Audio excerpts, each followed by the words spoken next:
My name is Dennis Speed, and on behalf of the Schiller Institute, I want to welcome you to today's event.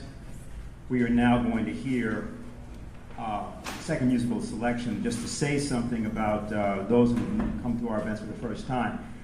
When you come to a Schiller Institute event, you will be always confronted with music at the beginning of it. Unless for some other reason,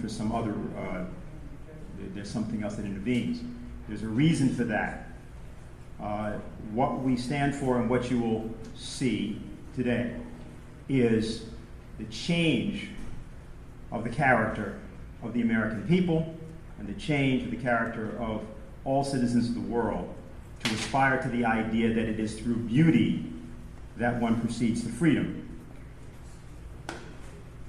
We're going to hear now from Frank Mathis, who's going to be doing a selection in German, Franz Schubert on D music. And Frank, I think if you come up, you have the English translation you're going to read for us. Yep. And Margaret. Yeah, Margaret Greenspan at the piano.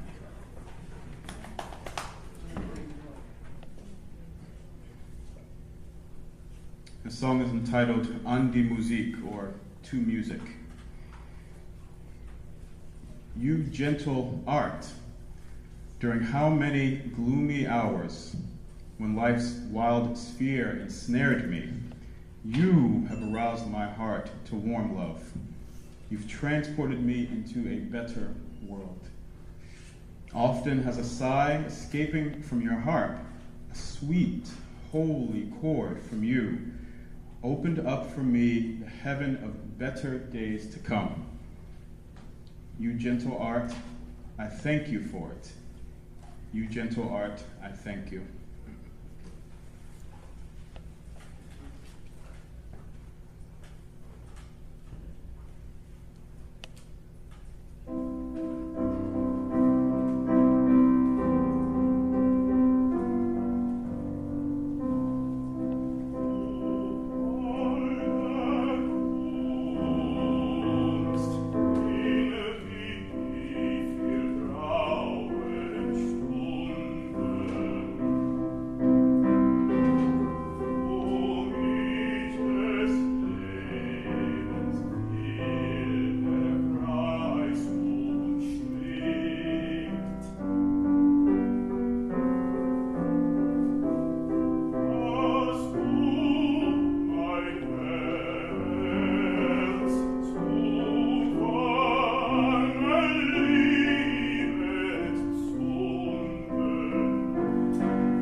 provide the context for today's meeting, I'm going to read a statement which was prepared for the meeting by State Senator Richard Black, the 13th District, State of Virginia, Senate of Virginia.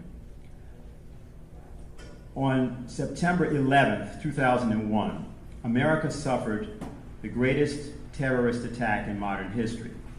In its aftermath, the federal government commissioned a top-level investigation that was intended to get to the bottom of the attacks.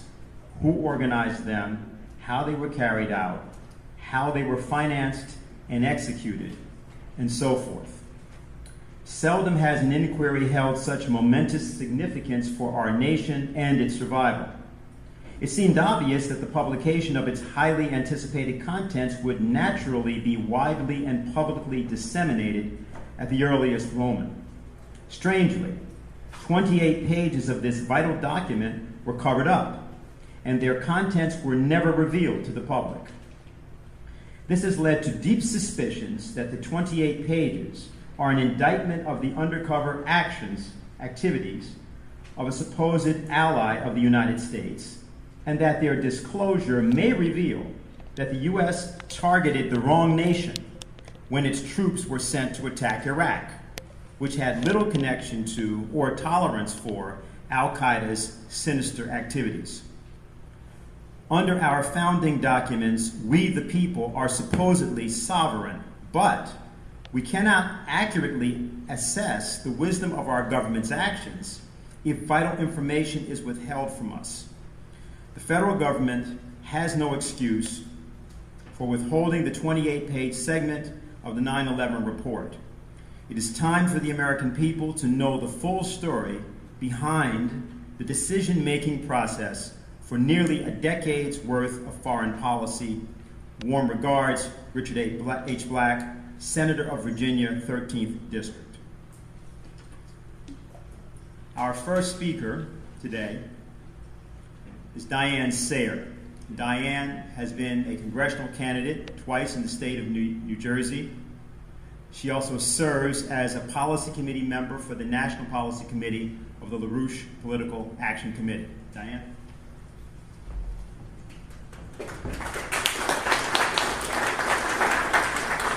Thanks. I'm sure that everybody here has heard the expression living in a nightmare. And probably most of us would agree that in many ways right now, from ISIS to Ebola to the drought facing the western states, we are experiencing exactly that, living in a nightmare. There's one very important aspect to that expression which I want to emphasize today, which is that a nightmare is a dream. It's not reality. And when you wake up, the nightmare is over. So what am I referring to? Well, as people may know, today it's possible that 45,000 Kurds may be exterminated by ISIS in the city of Kobani. As we speak, they're projecting millions of people to die of Ebola. And in Southern California, it's said by the head of the Southern California Metropolitan Water Authority that their reservoirs will be completely out of water within 18 months. Furthermore, many people agree we're headed for the biggest financial and economic blowout ever in history. So, isn't this reality? These disasters can destroy the human race and can destroy civilization. But after they occur, or after we prevent them from occurring, what will be their impact on the future? These events, in and of themselves, have no impact on eternity because they do not define what it means to be human, and they do not have to determine the future development of mankind and the relationship between the human mind and the universe. Lyndon LaRouche has emphasized repeatedly that the past does not determine the future, and that reality itself does not lie in what you perceive with your senses. Let's look at the 30 Years' War. People may have seen paintings from the late 1600s. This was a bloody war, and in all the paintings of that time, everybody in them is missing arms and legs. How did this war end? The Treaty of Westphalia, a treaty of nations where everyone agreed that each nation would act in the interest of the other. Tony Blair has spent his entire adult life trying to eradicate this. Now, is the Treaty of Westphalia the logical outcome of people exterminating each other for actually a century? Was it the result of rage and vengeance that people came up with a treaty which said we should each act in the interest of the other? No. The Treaty of Westphalia came from human creativity. It was something new that did not exist in the past. This breakthrough in human social relations came from the future, and it ended what was really a century of religious war. So how does that work today?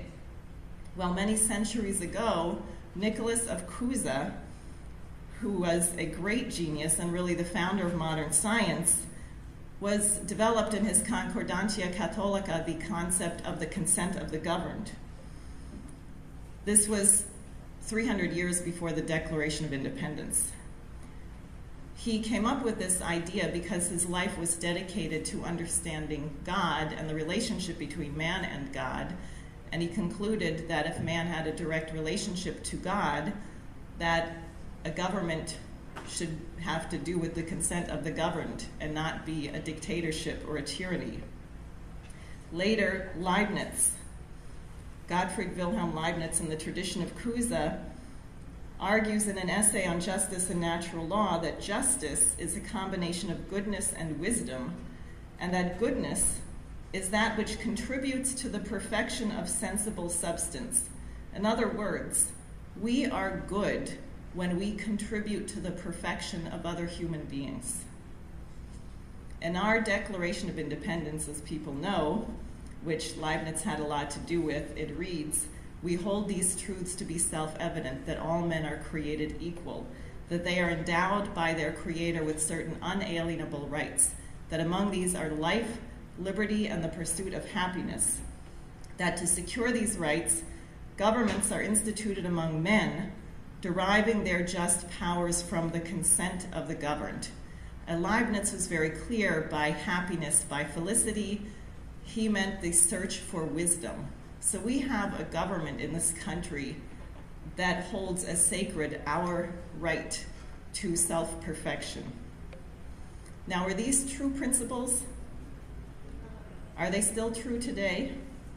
Will this still be true long after Obama, Bush, Cheney have all been forgotten?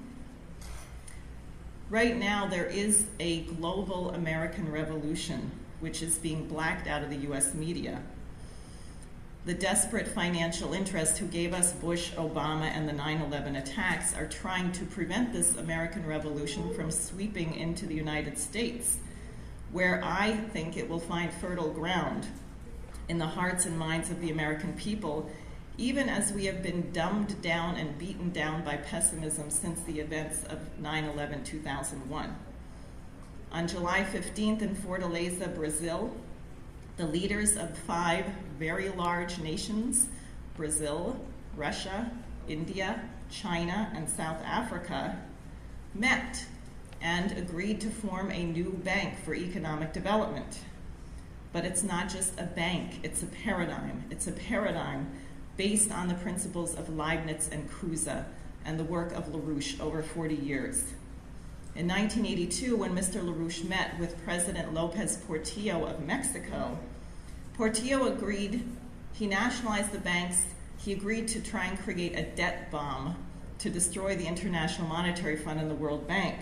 But Henry Kissinger stepped in and stopped the other nations from joining him, and Portillo was ousted. Later, Indira Gandhi, a close friend of the LaRouches, formerly head of the Non-Aligned Movement and Prime Minister of India, was assassinated in 1984.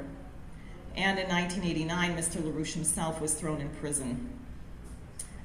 The Anglo-Dutch financial oligarchy had not yet become as degenerate and decrepit and bankrupt as it is today. Now with these agreements among the BRICS nations, each nation, instead of standing alone and being cut down, is standing with a block of nations, and many other nations are being drawn into this new gravity. Many of you here attended the speech of the new Prime Minister of India, Narendra Modi, where you saw 19,000 people packed into Madison Square Garden and another 3,000 people gathered outside. Why? Because he is in the tradition of Mahatma Gandhi, although he is of a different religious background. And his commitment, one, they were the first nation to get an orbiter into Mars orbit on the first try, which is a source of great pride. And also, he is launching a Clean India campaign. He wants to clean the Ganges River. He wants to get the sewage out of the streets. He's building 800 million toilets. Every Indian is going to have indoor plumbing by the anniversary of Gandhi's 150th birthday. So the population of India is very optimistic about the future. China just landed a rover on the moon as part of a 5-step program to get samples from the moon with the prospects of mining helium-3 for the development of nuclear fusion. Russia is also interested in helium-3, and they're building a series of floating nuclear power plants to bring energy to remote parts of the planet not yet inhabited by human beings. South Africa is building 7 new nuclear plants. Nicaragua is building a second Panama Canal, which is going to employ 2 million people in a nation of 6 million, where currently they only have 800,000 people with regular jobs. And Egypt, under President el-Sisi, is now building a second parallel Suez Canal, which will employ 1.5 million people. Unlike many of the projects here, the day after he announced it, there were 7,500 people on the ground digging. There are now 55 construction firms involved, and it's being financed entirely by the people of Egypt, purchasing bonds. And the people of Egypt were so thrilled to be part of building the nation, and Islamic and the Pope of the Coptic Church are united in telling every young person to participate in this. So within 6 days, they raised 2/3 of the money they needed for the canal. Now, President Obama recently met with President el-Sisi here at the UN. He told el-Sisi that he should bring the Muslim Brotherhood back into the government. I think el-Sisi said no. And then finally, Argentina, where people may know the President, Cristina Fernandez de Kirchner, has just opened the 3rd nuclear power plant. She stood up to the vulture funds, which were trying to extract a 1,608% rate of profit from the country. She said, we're not going to pay.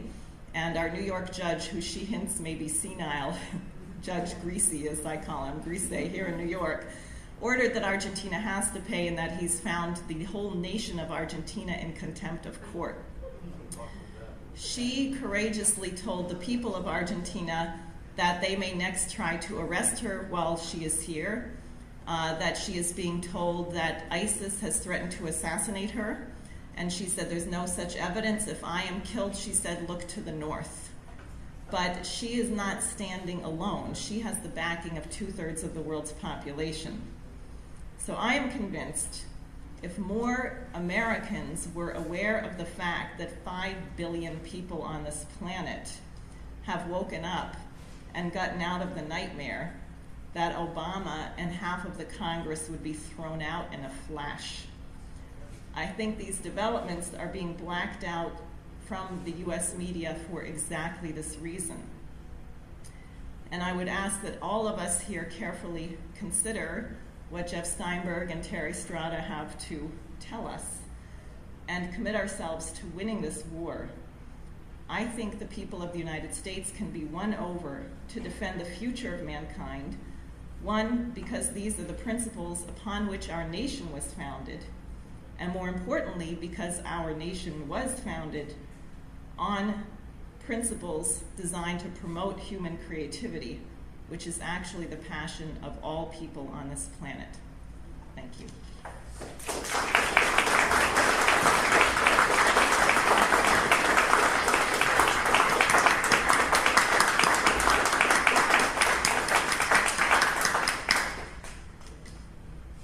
Just one announcement for those who are watching us via Google Hangouts. If there be any technical problem and the feed happens to go down, fear not, we will have captured the entire feed. You will be able to get it later. That's just in the event that that may occur. We wanted to make sure it's a public service announcement that we let people know that. Before introducing the next speaker, I want to read a statement prepared for this meeting by Congressman Walter Jones.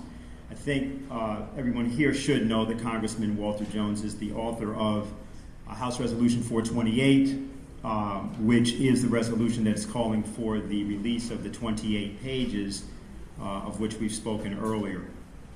He says, "The recent anniversary of the tragic events of September 11th, 2001 has once again raised the myriad of questions that still remain unanswered regarding that terrible day. After 13 years, it is long past time for the American people to get the full truth about the worst attack ever committed on American soil. The need for transparency is greater than ever. To that end, I have created a bipartisan coalition of members dedicated to declassifying 28 pages of the Congressional Joint Inquiry into 9/11 that were initially removed under President George W. Bush and have remained classified under President Barack Obama. Having read these pages myself, I know without a doubt that their publication would not pose a threat to national security. Rather, these pages contain information that is critical to our foreign policy moving forward, that the American people have the right to know. More importantly, this information will help to bring closure to the many individuals who lost family and friends in the attacks or survived the attacks themselves, many of whom are here today.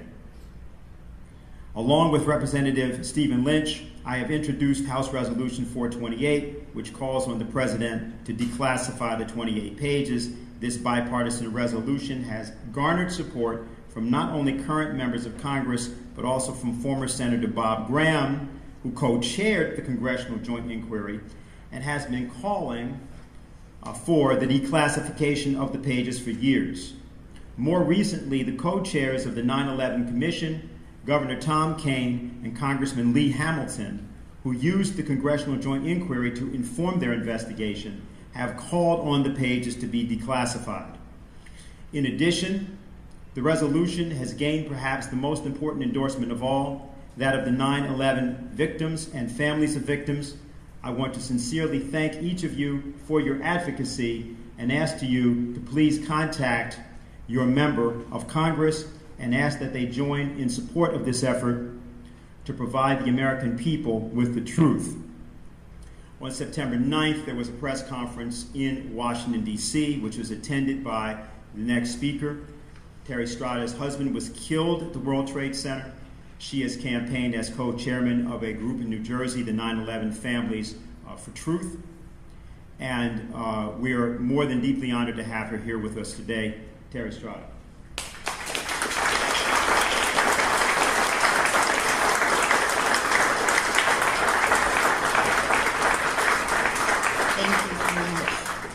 My name is Terry Strada. It's an honor to be here today. I do co-chair the National 9/11 Families and Survivors United for Justice Against Terrorism. On behalf of over 6,000 family members and survivors, I would like to address the 28 pages with all of you today. Last December, Congressman Jones and Stephen Lynch did introduce this House Resolution 428, and I want to tell you why House Resolution 428 is so important and why we need it to pass. I did suffer a heartbreaking loss on 9/11. My husband Tom was killed while working in the North Tower of the World Trade Center for Cantor Fitzgerald. Tom was a wonderful, loving, kind man. We had 3 young children. They were 7, 4, and 4 days old on September 11th. And we miss him each and every day. Because of 9/11, my children are 3 of 3,000 children who suffered the loss of a parent at the hands of terrorism and are growing up without a mother or father today. Ground Zero rescue workers are sick and dying to this day Even after 13 years, the death toll continues to rise. I stand here today because I don't believe people should get away with murder, and that is exactly what has happened. The people who gave financial, material, and logistical support to the 19 hijackers are free from any accountability. There has been no justice, and no one has been punished for the murder of thousands of innocent men, women, and children here in America, in our country, on our soil. I stand here today representing all Americans. We cannot continue to allow our government to keep classified the most crucial facts of the worst terrorist attacks on American soil. Incredibly, for over a decade, we have been denied the truth behind who else was part of the planning and implementation. Why was the decision made to keep the truth from my family and the American people? Sadly, the answer has become painfully clear. Our government is more concerned with protecting the Saudi regime from embarrassment or any public penalty than protecting the American people from terrorist complicity. Contrary to what our government has allowed us to believe, Al-Qaeda did not act alone. Long before 9/11, there was a complex financial network of wealthy individuals, banks, and so-called charities established to give financial aid, material, and logistical support to the 19 hijackers who lived here amongst us for nearly 2 years, renting apartments and cars, taking flying lessons, and buying first-class plane tickets to practice and then carry out their heinous acts of murder. From Los Angeles, San Francisco, California, Little Falls, Virginia, and Sarasota, Florida, 9/11 operatives were supported through a network of members likely named in those 28 pages and many others not named. They had help, and a lot of it. We believe those pages will show where that help came from, Saudi Arabia. This is not an academic question. We don't simply want to know the answer. The truth must be exposed if our leaders are to navigate the thorny problems of an increasingly dangerous world. Al-Qaeda is pure evil, and so are their bankers. The war in Afghanistan was a direct result of 9/11. This war has cost the American taxpayers nearly $2 trillion and over 2,000 soldiers' lives. Is it possible that after years of war, we will never know who else was behind the terrorist attacks here that prompted this declaration of war? For 13 long and painful years, we have been shut out from knowing who else is responsible for 9/11 and have requested our presidents to unlock the truth behind the half story we were told and expected to believe. We are tired but undaunted in our fight to bring these facts to life. Although every day I ask myself, wasn't the violent murder of 3,000 souls enough to make our government do the right thing? Well, apparently not. This classification of the foreign support chapter of the Joint Inquiry Report was ordered under the Bush administration and has continued under the Obama administration. There's plenty of blame to go around, and it's time to stop coddling rich oil states funding terrorism. It's time for the world to know who funded and is still funding Al-Qaeda and ISIS and other terrorist groups. As Congressman Jones and Lynch have both said publicly, they do not believe anything in this report jeopardizes national security. These are honorable public servants, and I believe them.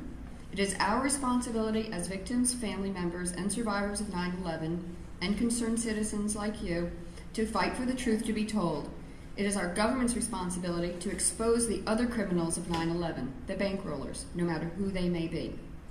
We are not alone in our request for these 28 pages to be declassified. On August 1st, 2003, 10 years ago, Senators Chuck Schumer and Sam Brownback asked for the declassification of these 28 pages.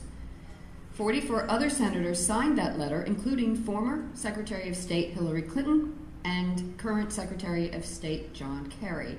I've never done this before, but I do have the letter here, and I'd like to read it today. So this is the letter that was written to George Bush back in 2003.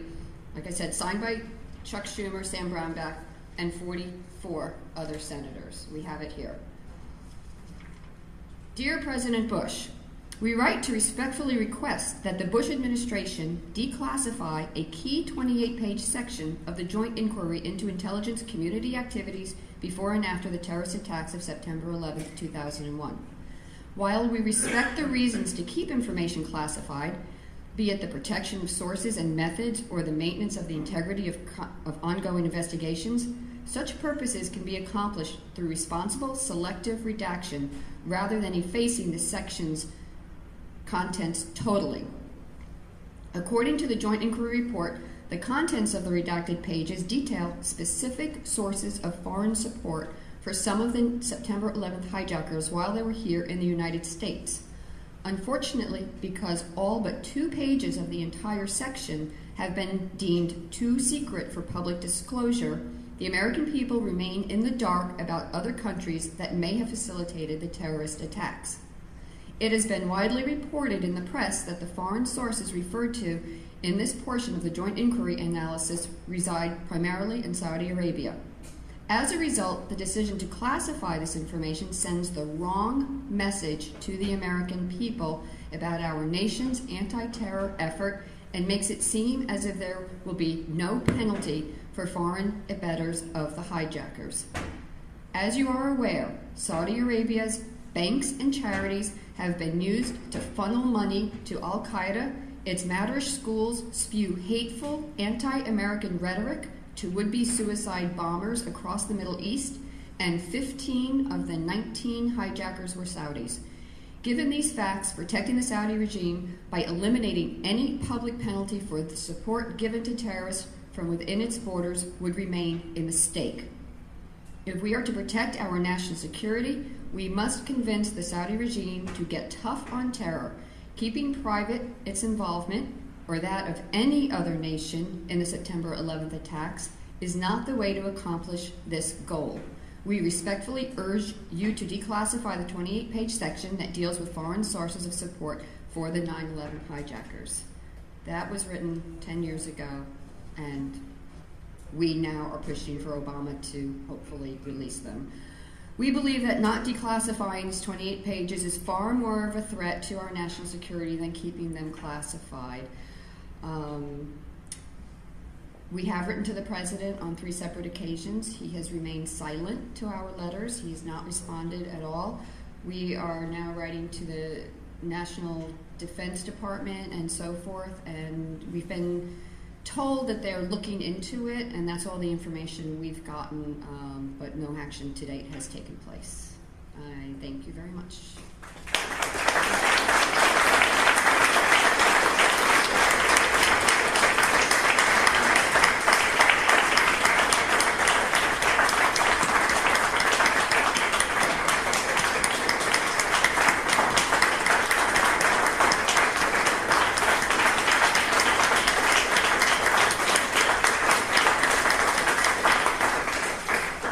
So why, if that letter was written 10 years ago? And why, if all of the documentation is available in various ways to the Senate and the House of Representatives? And why, if there are some 18 or so House of Representatives members, congressmen, who've read these pages and have all concluded that there's nothing within them that needs to be classified? And why, if the chairman of the commission, of the Joint Commission, who chaired it, who's now a former senator, former governor, also Bob Graham, has said he wants them released?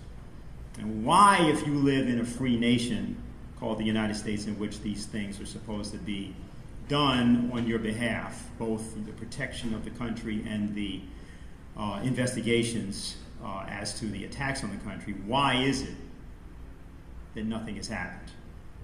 Jeff Steinberg, Senior Counterintelligence Editor for Executive Intelligence Review, has a 40-year history of investigations, worked with Lyndon LaRouche for over 40 years, Lyndon LaRouche being the founder of Executive Intelligence Review. Jeff has written extensively on many, many topics. If you go online and you Google his article, Saudi Arabia, about Prince Bandar and 9/11, you'll see some of the material there. And so Jeff is going to come and give us the answer to that question. Why? Jeff?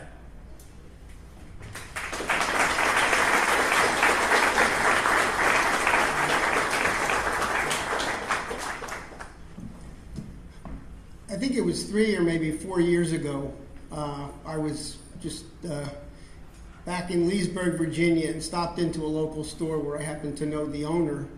And we started talking, and the first words out of his mouth were, "Where were you 47 years ago today?"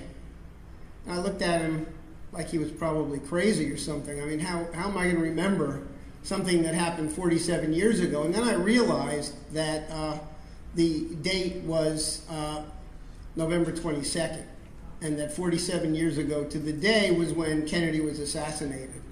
And every instant of that day came back to my mind vividly. It was one of those rare moments of collective shock and trauma that hit an entire nation and had consequences beyond anybody's imagination that, you know, have gone on for years and for decades afterwards. For the 21st century, for the early years of the 21st century, September 11th, 2001 was the same thing. And I bet if we had time to simply go around the room, every single person here, I don't see anybody who probably wasn't born yet on 9/11, 2001, would similarly be able to say precisely, almost minute by minute, what happened.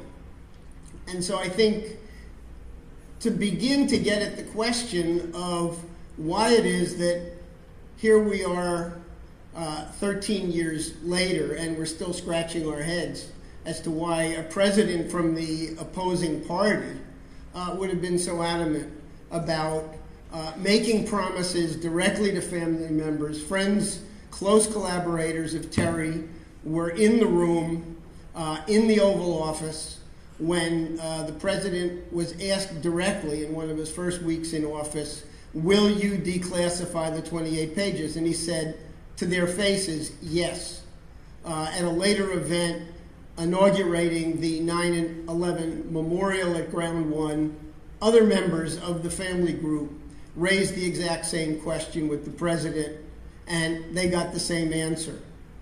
Yet, in point of fact, there's no indication whatsoever that President Obama has any intention of acting on the basis of the demands of the families, the demands of 46 current and former members of the U.S. Senate, leading representatives of the House of Representatives, and the overwhelming majority of the American people.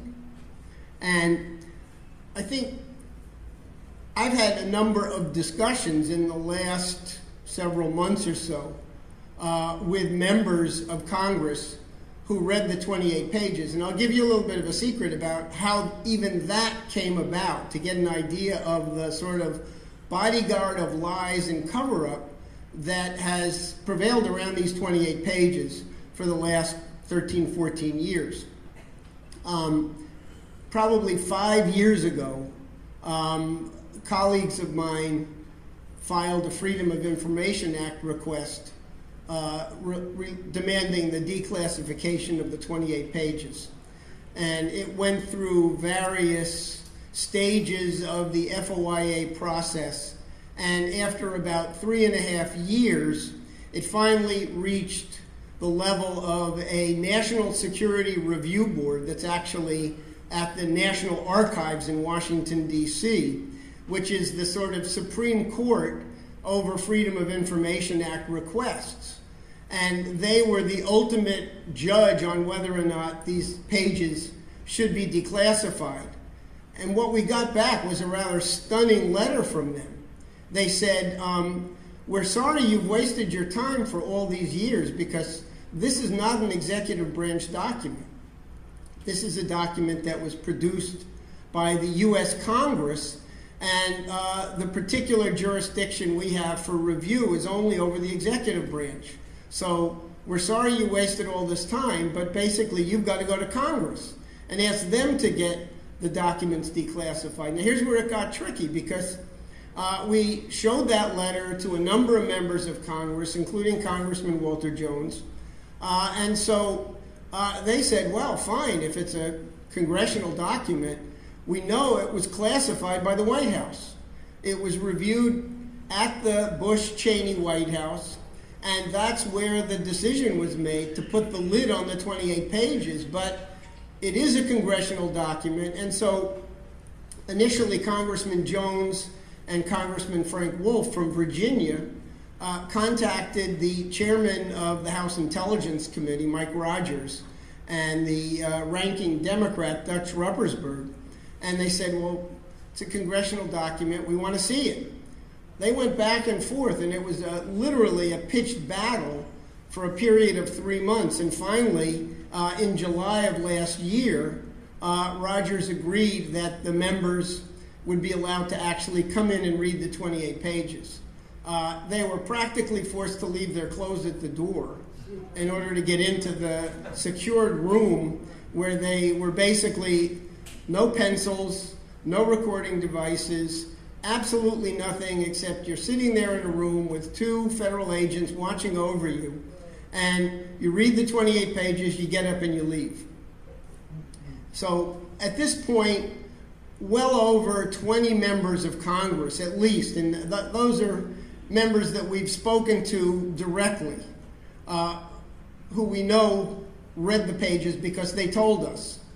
And the response from those members of Congress has been pretty much universal. Number one, they said that we absolutely agree that there is no legitimate basis for keeping these 28 pages classified.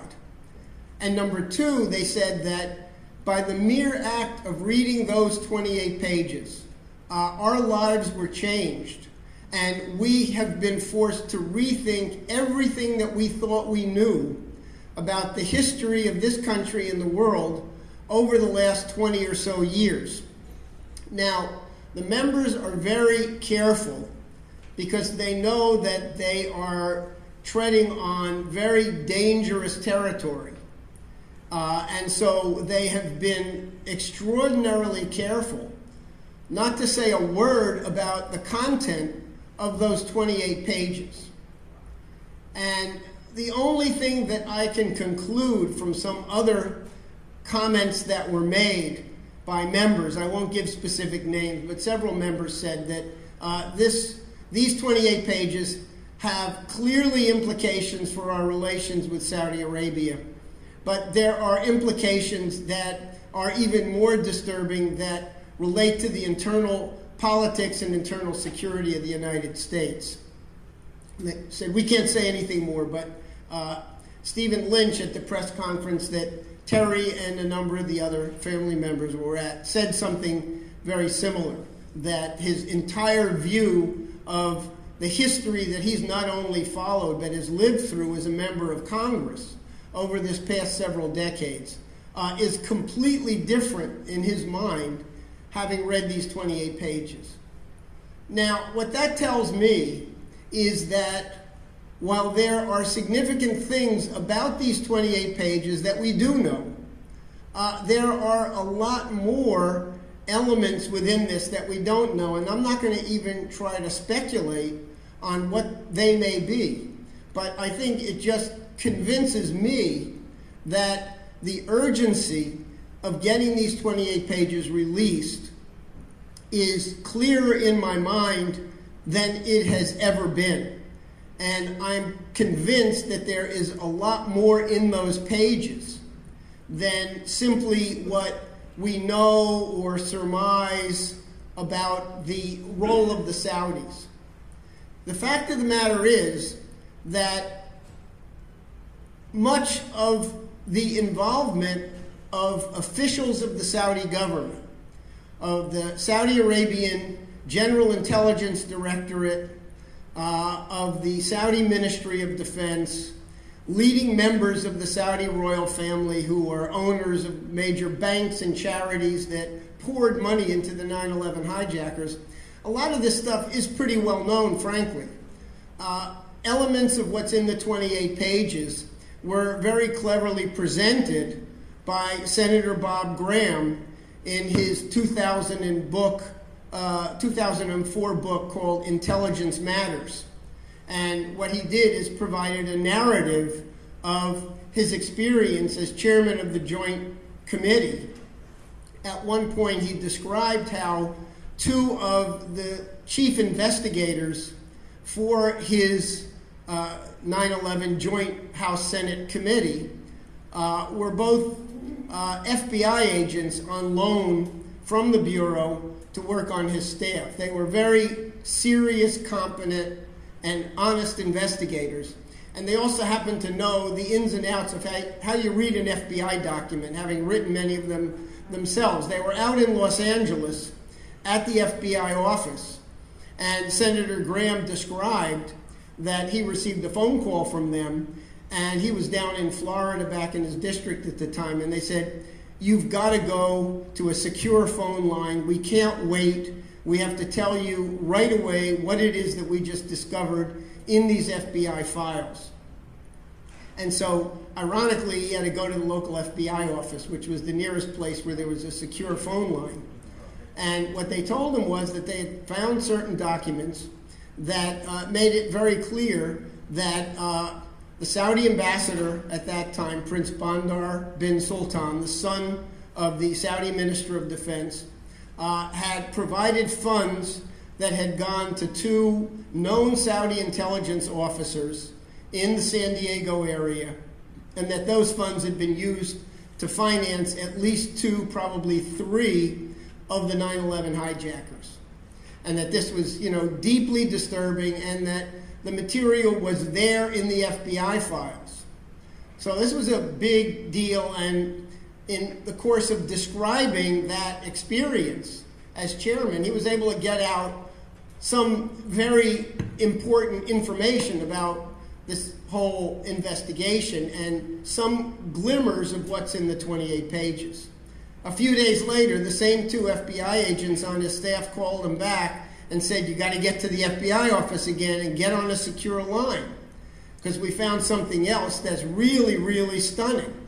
And when he got to the secure phone, he was told that two of the 9/11 hijackers, in fact, the first two hijackers to arrive in the United States, who had received the finances directly from the Saudi ambassador in the United States through two known Saudi intelligence agents, and that the money had been used to pay for the rent, to buy car, get licenses, and even to start pilot training for two of these hijackers.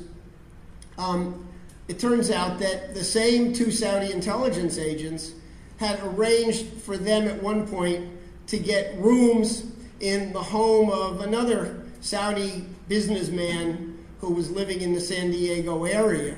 And it turned out that that Saudi businessman, who was hosting two of the 9/11 hijackers for months and months and months, was an FBI informant.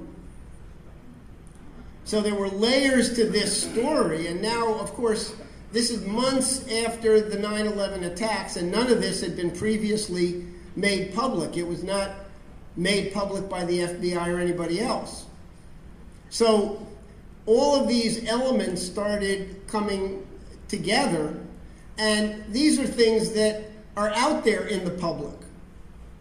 We know that the two original 9/11 hijackers, named Nawaf al-Hazmi and Khalid al-Midar, arrived directly on a flight from Kuala Lumpur, Malaysia, where they were presumably at a meeting where the whole 9/11 operation was planned out. They were met nearby Los Angeles International Airport by two Saudi intelligence officers, Omar al-Bayoumi and Osama Baznan. Now, these guys were known entities. They were known to be working for the Saudi government, yet they also had very unsavory track records of their activity in the United States. In particular, Osama Baznan came to the United States on a tourist visa in 1980 and stayed here. So in other words, he was working for the Saudi government. He was an illegal. And in 1992, while he was living in Washington, D.C., he hosted a reception for the blind sheikh Omar Abdul Rahman, who was involved in the 1990s World Trade Center bombing. So he had basically a profile as a paid employee of the Saudi government, and at the same time was himself under watch by the FBI. We happen to know that through some contacts of our own inside the Arab diplomatic community in Washington, that at one point Bosnan was busted on cocaine trafficking out in Southern California. This was prior to the 9/11 attacks. And there was a direct intervention by the Saudi ambassador, Prince Bandar bin Sultan, to make sure that the charges were dropped and he was basically let go. So there's a rich profile here. The other Saudi intelligence agent named Omar al-Bayoumi was here in the United States from the early 1990s as an official employee of the Saudi Ministry of Defense. And he worked for a Saudi-owned company called Dala Aviation out in California. He was a no-show employee. He was drawing $3,000-$4,000 a month plus a much, much larger expense account, yet never showed up on the job. And when some company executives filed a complaint about it, the Saudi Defense Ministry said that if they made any move to remove him from his position, that all of their contracts in the United States would be cut. So there are many, many levels of this story that are absolutely known through a variety of other avenues. They all point to a publicly documented, absolutely damning case against the Saudis. There's other elements to this story as well that came up through a somewhat separate process of investigation that began a number of years ago, having to do with corrupt business practices involving the British defense company BAE and the Saudi Ministry of Defense. And again, the central figure in the story was Prince Bandar, the same Bandar who sent at least $50,000 to $75,000 in checks that are documented to the 9/11 hijackers through al-Bayoumi and Bosnan, beginning in 1998, but extending through the whole period that the terrorist hijackers were in the country. In 1985, Prince Bandar negotiated a major arms deal between Britain and Saudi Arabia.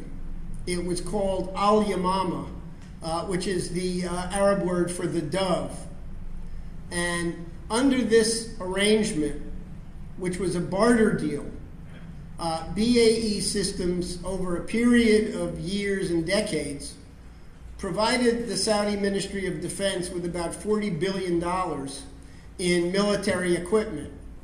And on top of that $40 billion in actual equipment, they padded the bills for another approximately $20 billion that were in the form of payoffs and kickbacks to the Saudis, to various princes and officials of the defense ministry.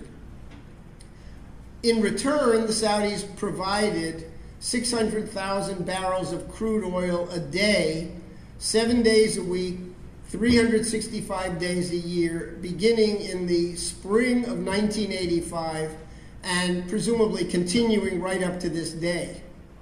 Now, we looked up very simply on publicly available charts what was the actual price on the international spot market for that oil, because basically under the agreement, under this al-Yamama program, British Petroleum and Royal Dutch Shell took delivery of that oil and immediately turned around and sold it on the world market. Well, between the $40 billion in arms and $20 billion in bribes, there was still an excess of well over $100 billion in excess profits from the sales on the spot market of this oil. Unfortunately, Prince Bandar is a bit of a narcissist. And so he was preparing to leave the U.S. and come back to Saudi Arabia and was going to try to get himself a very cushy job in the inner circles around the royal family. And so he commissioned a friend, a British writer, who he had gone to school with in England, to write an official authorized biography.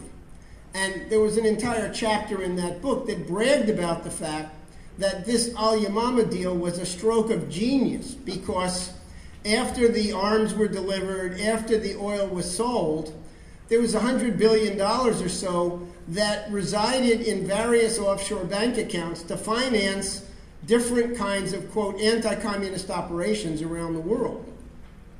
The first one they began funding in a big way was the Afghan Mujahideen, some of which later morphed into Al-Qaeda. So you've got a larger story here. As bad as the Saudi story itself is, as bad as the cover-up and complicity by American officials is, there's deeper issues here that are yet to be really fleshed out. During the period that Bandar and his wife, Princess Haifa, were funneling money just to these 9/11 hijackers on the West Coast, he was at the same time receiving at minimum $2 billion in commission fees on the Al Yamama deal that he brokered between Britain and Saudi Arabia. And it happened that the bank that they were using for those transactions, Riggs National Bank in New York, came under investigation for all kinds of corruption charges, and as the result of that, bank records were seized, and so there's an available paper trail. There was a Congressional report and other documents on this showing funds being transferred from the Bank of England, the accounts of this Al Yamama project, through the British Ministry of Defense, into Bandar's personal accounts at Riggs National Bank in Washington, D.C., during the period that all of the prep work for the 9/11 attacks was going on. Now, what are the levels of complicity in terms of different people? Who knew in advance that this was happening? There was another incident that occurred several years after the 9/11 attacks. Actually, not that long after. On March 28th, 2002, one of the top 3 or 4 people in Al-Qaeda from the time of the 9/11 attacks was captured in Pakistan. And he was the first trial balloon for the renditions and waterboarding and all of this stuff. His name was Abu Zubaydah. And at one point, since they were having trouble getting any information out of him,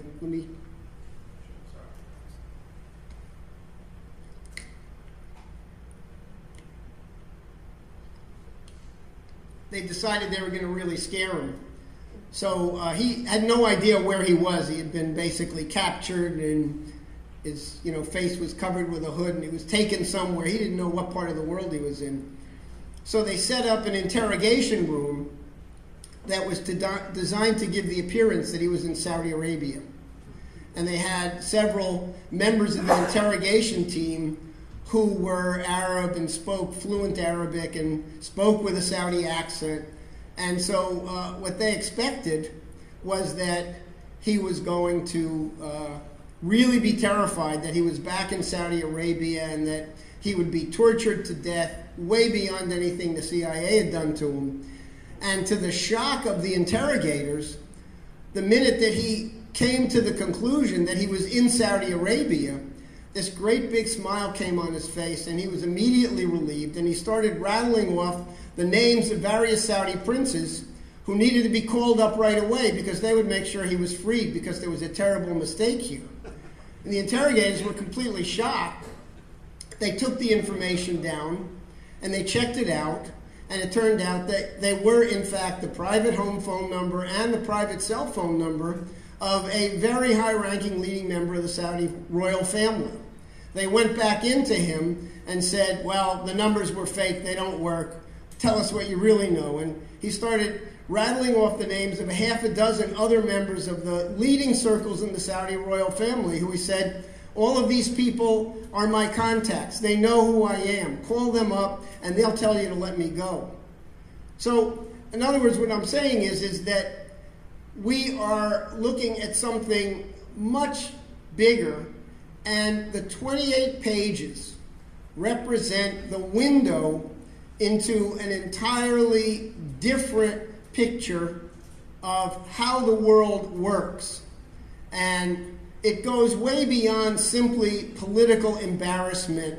You know, the FBI messed up and, you know, let an informant house 2 9/11 hijackers. How could that a terrible thing have happened? Well, you know, the FBI went to great lengths to cover up the story. They put the FBI informant in the Federal Witness Protection Program. They whisked him off under a new identity, and Senator Graham's researchers never got a chance to interview him. They couldn't even interview the FBI agents who were the case handlers. So there's lots of things that happen that could be written off as bad judgment, bad mistakes, bureaucratic cover-up, all of those kinds of things.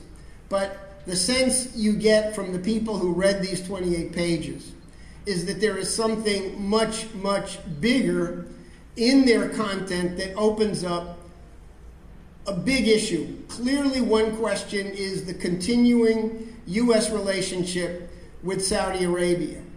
Clearly, another issue is that the Bush-Cheney administration was hell-bent on overthrowing Saddam Hussein, and so Saddam Hussein became the target to go after as revenge for 9/11, although there was no evidence he had anything to do with it.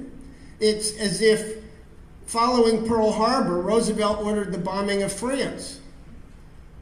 I mean, think about it. 15 of the 19 hijackers were Saudis. 2 days after the 9/11 attacks, they were escorted out of town. And in fact, the Saudi intelligence officers who were directly implicated in the 9/11 attacks were in fact directly involved in coordinating the arrangements to get the members of the bin Laden family and other Saudi royals out of the country on the very first flight that was allowed in the air after the 9/11 attacks. So, while many people say, yes, the 28 pages because it will reveal more of the truth about the Saudis, that's totally true. And it almost goes without saying that widespread public disclosure of that will force a fundamental change in the U.S. relationship with the Saudis, perhaps even with the British, around the whole nature of Londonistan and the nature of this Al-Yamama deal, which created some of the funding mechanisms that may very well, we don't know for sure, but may very well have commingled with other funds for 9/11. But my gut sense is that we're dealing with something much bigger, and it makes it even more absolutely urgent that we move heaven and earth to get these 28 pages released.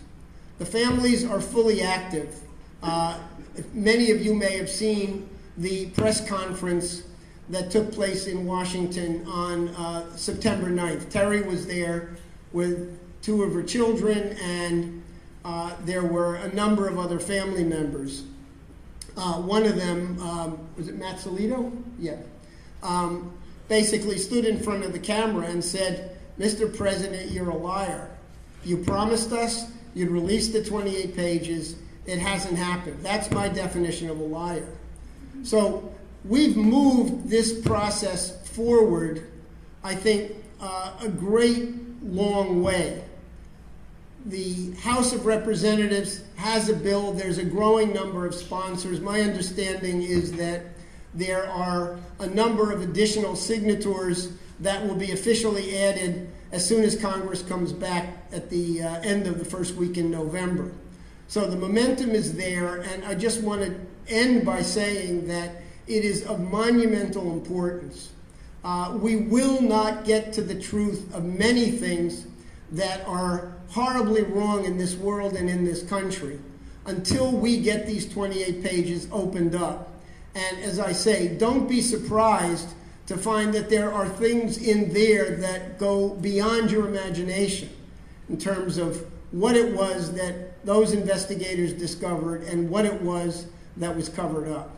So we have a very important mission on our hands, and I want to make sure that people don't underestimate the historic importance of winning this fight and winning this fight in the immediate weeks ahead.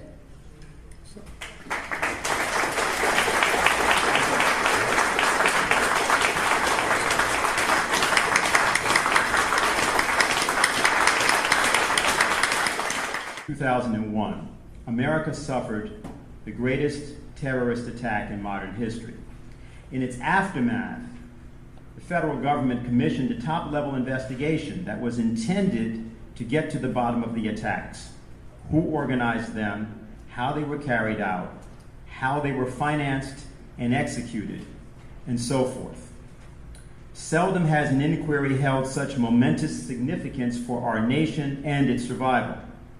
It seemed obvious that the publication of its highly anticipated contents would naturally be widely and publicly disseminated at the earliest moment. Strangely, 28 pages of this vital document were covered up, and their contents were never revealed to the public.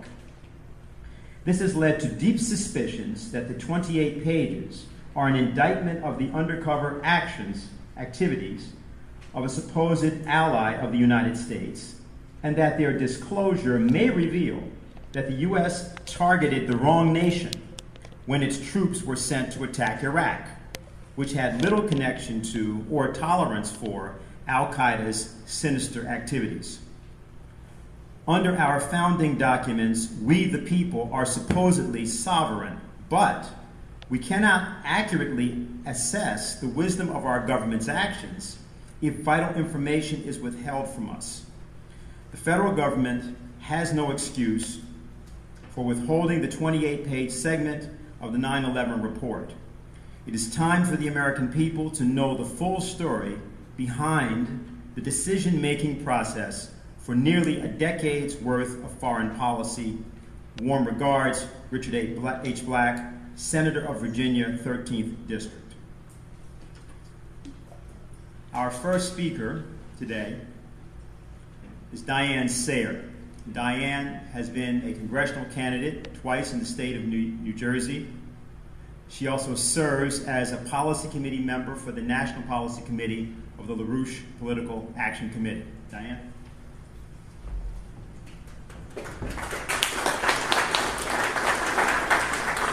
Thanks.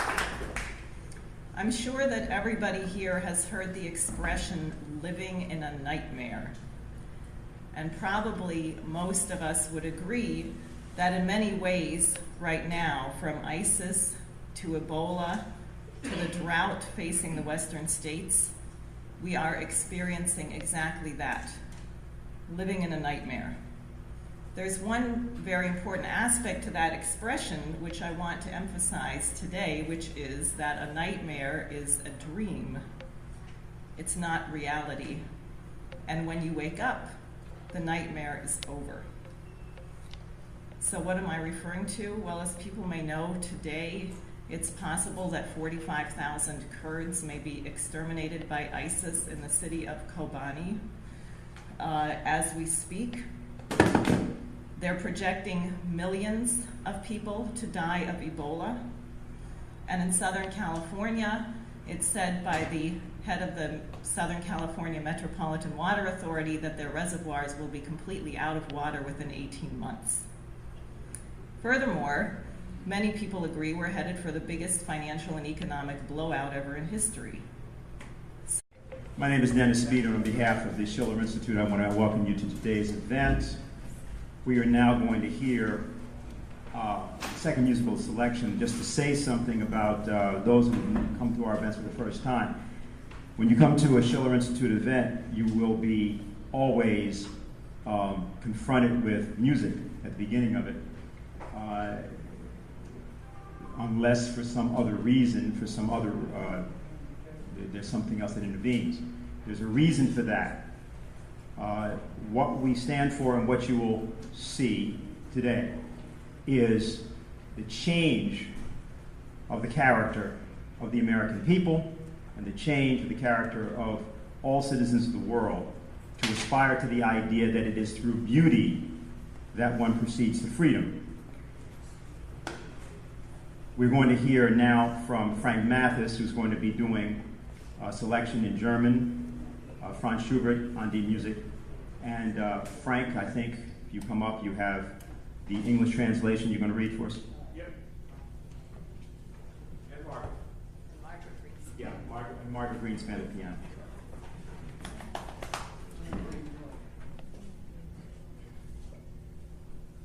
The song is entitled An die Musik, or To Music. You gentle art, during how many gloomy hours, when life's wild sphere ensnared me, you have aroused my heart to warm love. You've transported me into a better world. Often has a sigh escaping from your harp, a sweet, hope.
In order to provide the context for today's meeting, I'm going to read a statement which was prepared for the meeting by State Senator Richard Black, the 13th District, State of Virginia, Senate of Virginia. On September 11th, Holy chord from you opened up for me the heaven of better days to come. You gentle art, I thank you for it. You gentle art, I thank you.